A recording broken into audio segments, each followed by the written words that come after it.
Welcome to the Core Women Podcast, the place for women entrepreneurs, authors, and self-starters looking to build community and gain valuable insight through expert interviews with women at the top of their game. Join your host, podcaster, producer, expert coach, entrepreneur, and author, Dr. Summer Watson, as she aims to inspire and empower you through these candid conversations. Lean in and embrace the journey.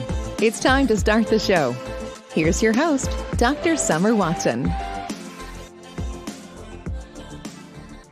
Today on the show, I would like to welcome Holly Caplan, who is a confidence coach and dream strategist, speaker, podcast host, and author of Surviving the Dick Clique, a girl's guide to surviving the male-dominated corporate world. We have so much to chat about today, so let's get right into this and welcome Holly. Well, thank you for having me. And that was a very nice introduction. Thank you. Thank you. Oh, I'm so excited to be here with you. But before we delve into this incredible professional background that you have, can you describe your personal journey thus far in one word? I don't know if this is one word, but it's roller coaster. Does that count as one word? It does. I'm going to say it's one word. I'm going to say it's one word. So tell me, what about that word is so special? What about that word defines you? Because if I have learned anything in my professional life, it's that it can be a roller coaster. You have confidence highs, you have confidence lows, you have professional highs, you have professional lows. And I think that our generation is different versus our parents who went to work for ABC company, stayed there for 45, 50 years, got the pen and the pension, and that was it. They didn't quite have the roller coaster that we have in modern times. So I think that's why I use that term. And I'm trying to tell my daughter now that that's normal. You're going to have a lot of change once you get to your career life. Expect it and know that you're going to grow from it. Yeah, absolutely. So tell us a bit about your background and where you grew up and what inspired you to be a confidence coach and dream strategist. Great question. And thank you. I'm originally from Baton Rouge, Louisiana, grew up on LSU football, went to Louisiana State University and graduated. Thank you very much. Congratulations. It did take me a long time to get out. I'm not going to lie. I was on the undergrad program for a long time. You loved it there. That's it, right? You just love being there. Why leave? There's a lot of beer and crawfish to be had. So why leave? I always laugh about this. My first outside sales role, because I went into sales, was selling long distance, business to business in 1993. Do you know how antiquated that is now? Oh, yeah. Yeah, I did the cold calling. I did the telemarketing. I thought it was the best job ever. Selling long distance. This is something people don't even do anymore now. And I laugh about it because it was a hard job. You got thrown out of buildings. You got hung up on. I'm like, this is awesome. Yeah. So, years later, I ended up in medical device sales because of those very hard first few years selling long distance. It earned me into getting into medical device sales. Wow. And I did that for the majority of my career. Yes. And I was a salesperson, a trainer, and then ultimately a regional sales manager in medical device. Wow. It truly is a tough job. And when we started way back right, in our professions, I did a sales job in the 10th grade. Oh, wow. I know. And I had to go to an office and they gave us a list of hot calls, like phone numbers that we could call. And we had to do like cold call sales, but then we also had hot call tickets. So it was tough. And it was local sales though, where we were working with the fire department or we were working with another company doing an event for their sales for their events or sales for certain tickets to raise funds doing A, B, or C. So that's the job I had in the 10th grade. And you were a kid. And I did it. And it was tough though, because immediately, and I'm sure you know this, in about 5 seconds, you really have to connect with that person. Yes.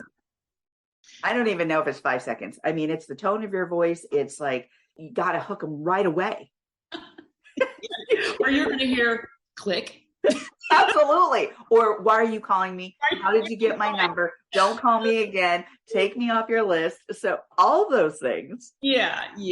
It was just helping you grow that thicker skin. Yeah. with your journey and how it evolved, what guided you, or what was the inspiration for confidence coaching? And explain more about Dream Strategist. Okay. Confidence coaching was born out of my book that you mentioned earlier. Yes. I love the title, Surviving the Dick Clique, A Girl's Guide to Surviving the Male-Dominated Corporate World. So let's take a step back then. Let's talk about your book, which will lead us into that next question then. Yes. Well, that would go back to my time in medical device sales. At the time, 15, 20 years ago, it was very male dominated, and it still is, but more and more women are getting into it and have the past 10 years. But in my time, as I rose through the ranks, I realized that men and women acted differently around the boardroom table and in certain situations. So I began to journal my experiences at regional business meetings or quarterly business reviews. And I watched the interactions with everyone and thought, some of these things aren't right. And so I was like, you know what? I'm going to write a guide at some point. I'm going to write a guide for other women so they can know what to expect when they hit this level in their career and how to overcome it. So that was the birth of Surviving the Dick Clique. And look, people did not like the name of it. They still do not, but I couldn't make it about like women in business or how I struggled. Summer, it wasn't going to turn heads. Right. So I aimed at that because I wanted it to engage people, even if it shocked them at first, because I wanted them to know what happens at this level in this industry with women and men. No, I absolutely love it because it does get my attention. I want to know more. For me, I lean in. And here's the thing, and here's a similarity with us. I also wrote a book, and it's about your core values, and it's called Fuck Yeah, Get Real with Strong Language. I love it. I love it. Thank you. Getting real with strong language is really about your core values and understanding that. And we take the whole premise and concept of strong language to pose against your own values and to evaluate your values based on that strong language. And so we ask questions like, how did it feel using that first strong language? What were you told? Were you reprimanded? Do you use it today? Because a lot of people will say, you know what, you're not supposed to use that. Oh, you know what, filter how you say A, B, and C. So it's asking those really important questions with something that is sensitive. So like you and your title, Surviving the Dick Clique, well, it's not like we haven't been there, especially during our age where we're trying to break that glass ceiling. We weren't even invited many times to that table. God, or turned away or ignored, or absolutely. There's a whole plethora of issues that come with that. Oh, absolutely. And we saw how we had to change the way we dressed, the way we changed our language, just to be invited to the table many times. Absolutely. So I cannot wait to read this book. That's an awesome title. And so you made the turn into confidence coaching because of your experiences. And then you went into Dream Strategist. I want to know more about, how do you perceive your own confidence? What is your confidence? How do you view yourself? Where does your confidence come from? And then the Dream Strategist part. You can have a dream. What does that look like? So tell us more, because I do want the listeners to learn more about this. Well, after I wrote the book, which happened ironically 3 weeks before Harvey Weinstein. Okay, so there was a lot of light on this topic. Yes. Women and men came to me and said, I'm tired of doing what I'm doing. I'm tired of whatever level of discrimination I'm facing in the workplace. How do I get out? And how do I do what I really want to do, which might be their dream? So that's how I started. And I was like, well, if I needed a level of personal reinvention, these people do too. I'm not alone in this. I wasn't alone in it. Yeah. So when I started to talk to people, the more and more I realized that coming out of work or corporate America situation, they struggle with imposter syndrome. Mm-hmm. And that hurts their confidence. And because of that, they get stuck. And because of that, they don't want to move forward. And because of that, they lose sight of their dream. I love it. And that's so true. It's kind of like the snowball effect of sorts. So it just grows bigger and bigger, and it feels kind of out of control and ominous. How do you get back to that dream? Right, exactly. So that's what my coaching programs do. Oh, I love that. People reinvent themselves. I have one called the Purpose Project. That's my favorite one, because we do address imposter syndrome, what's holding them back, their fears, and then how to rebuild their confidence. So, okay, what are we going to do now? What do you want to do? Let's vet out different ideas and figure out what steps you have to take to get going in that direction, whether it's they want to open their own business or go to work for another corporation, but at least they've been rebuilt and they have the confidence to keep going. And I absolutely love that. I did check out your website. It's gorgeous, by the way. So if you're interested in this program, and I believe you have 2 other programs on there as well. I do workplace workshops as well. And I love that. So I think if you're looking for those type of workshops, by all means, go to Holly's website. It's hollykaplan.com, because you have these terrific programs that are so beneficial, because we all work on our confidence. Yes. Every day. We can wake up with feeling very on top of the world. Some other days. And let me ask you as well, it's always great to have a core group of people that you can connect with, other entrepreneurs, other folks who are reinventing their journeys, right? So to speak. So do you have groups as well, like a Facebook group or other groups where people connect? You're going to laugh. I had a group on Facebook called the Chick Clique. Get it? Yeah. It was like the opposite of the Dick Clique. Right. So I was like, oh, isn't that funny? I did that for years because I wanted women who are in the same place to have a place to come together. And we had different Facebook Live conversations and a lot of input and a lot of healing and helping each other going on. But now I do belong to some local groups here in the Dallas, Texas area where we promote female entrepreneurs like NABO. Yes. NABO Dream Team here locally. So I'm still very much in that same vein, even though I don't have the Chick Clique on the Facebook anymore. Oh, and that's perfect, because I think just people knowing that there are resources out there for that connection is so important. And especially the women's entrepreneurial space as well, just to really have those support systems is nice. So, all right. So let's talk a bit about your podcast, Talking Confidence. Tell us more about your podcast. Oh, thank you for asking. I realize that every woman has a confidence journey. Could be personal, could be professional. But in the podcast, I do lean towards professional confidence. And my guests are typically entrepreneurs, business owners, high-level C-suite individuals who tell their stories about their own journey through confidence. Maybe they had an issue with shame at some point. Maybe they had an issue with imposter syndrome. Maybe they lived in fear or anxiety. But everybody has a story. So in my episodes, we talk about what they went through, what pain they experienced, and how they were able to overcome it. So the podcast is meant to be relatable and to inspire other women. I love it. I absolutely love it. And something that we have in common, we love hearing stories. Everybody has a journey, and each of our process looks different. Yes. It's not the same. We might have similarities because of certain circumstances, but the way we perceive things, our process is so different. And that's why I love podcasts like yours, because we can learn something about, they had those same challenges, although they did something different in the way they overcame that challenge. Their tenacity looked different. Their resiliency might have looked different. Their approach might have looked different. And that's what I love about your podcast, is that we can learn something new. We can pick up something new from each guest that you have on. So Thank you for creating a space like that for folks to tell their stories. Well, thank you. Absolutely. So what would you say is one of the biggest challenges that you've overcome as an entrepreneur? How to stay motivated. Because when you are on your own, I'm on my own a lot. I work with a virtual assistant who's amazing.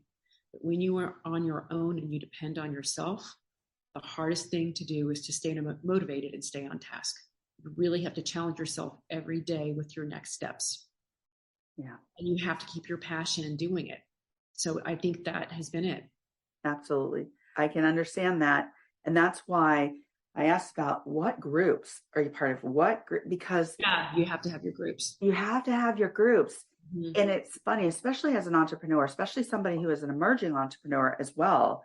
A lot of times they'll ask advice from a parent or maybe a friend who is not an entrepreneur. And you're like, okay, that might not be the advice or the guidance that you really want, because you want it from people who have been in it, right? Who have experienced it, and you know their process or their tips or their tricks. And just to have that support system, because when your confidence is down, those are the people who are going to raise you up. Right, exactly. They can help talk you through the burnout, and they can make you feel motivated again. They'll say, well, Holly or Summer, I did these 3 things and it really helped me. You're like, okay, well, then I'll do those 3 things and get through it. Yeah, absolutely. And I find a lot of support for that reason on LinkedIn. For my confidence, LinkedIn, I get a ton of support there. So it's really nice because I do have that entrepreneurial group, that support group there. Yeah. So that's been wonderful. And I also have a terrific partner in some of my other projects. And so it's always nice to have that partner as well. It's nice to have a partner. I agree with you. You have someone to bounce your ideas off of, and you don't feel like you're alone. So I do like that. I like the partner thing, Summer. Yeah, it is so nice. One other question. I have a couple of other questions actually, but what is one of your biggest wins as an entrepreneur? That's a big question. One of my biggest wins as an entrepreneur has been being asked to speak up during Women's History Month in March, because I feel like everything that I worked for was finally recognized when I was asked to do certain television shows, podcasts about that very topic. Because I felt like, wow, everything I've worked for is being recognized, and not just in my office. It's not just something I'm putting on paper. It's out there. So I think that was one of my biggest wins. Oh, how wonderful. What was that experience like for you? A little nerve-wracking and a little exciting, because I was like, well, shit, they're listening to what I'm saying. They're really leaning in. But it helped me carve out a space for what my purpose is and helping women and men work through these issues in the workplace and their confidence. And I was going to ask you, how did that impact your confidence? It made me feel great. It helped with my confidence, because it helps you know that you're on the right track. It really does. But at the same time, it makes you strive for more, because then you're thinking, Summer, okay, what's the next thing I'm going to do? Then what do I do next? So it pushes you at the same time. Yeah, I love that. Oh, bravo and congratulations. Oh, well, thank you. So as we come to the close of this interview, my last question always is, if you were to leave the listeners with some words of wisdom, what would they be? Don't be afraid to reinvent yourself. Those are my words of wisdom. If you hit a wall, if you feel like you're not growing, get your confidence in check, and don't be afraid to reinvent yourself, because we all deserve to be able to do it. I love it. Thank you, Holly. Thank you so much for joining me on the Core Women podcast today. Thank you for having me. Absolutely. You can follow Holly Caplan on LinkedIn and by going to her website at hollycaplan.com. Listen to her podcast, Talking Confidence, on most podcast platforms. And you can find her book, Surviving the Dick Clique, on Amazon.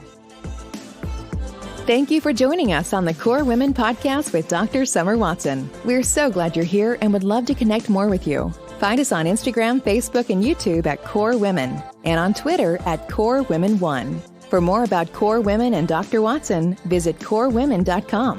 Want more support and resources for amazing women like you? Great! Join Dr. Watson and Jen Fontanilla at the Life, Love, and Money Collective, a Core Women production that aids in understanding the key traits that might be getting in the way of living a life that you are absolutely passionate about. Connect with Summer and Jen and find out more at thelifeloveandmoney.com.